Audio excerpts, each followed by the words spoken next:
قرآنی وظائف اور احادیث کے لیے ہماری اس یوٹیوب چینل کو ضرور سبسکرائب کیجیے۔ شکریہ۔ نحمدہ ونصلی علی رسولہ الکریم۔ بسم اللہ الرحمن الرحیم۔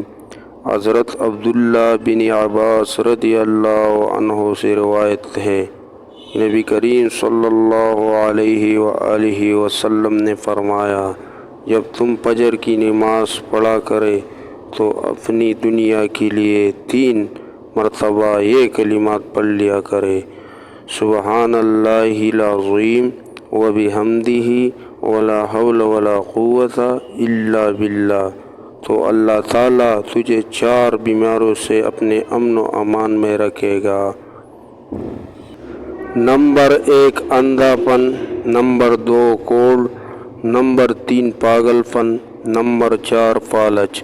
پھر اپنی دنیا اور آخرت کے لیے یہ دعا ضرور پڑھ لیا کرے۔ نیکی کی بات کو آگے پھیلانا صدقہ جاریہ ہے۔ نبی کریم صلی اللہ علیہ وآلہ وسلم نے فرمایا، جس نے میری ایک حدیث سنی اور دوسروں تک پہنچائی، اللہ اس کے چہرے کو روشن رکھے۔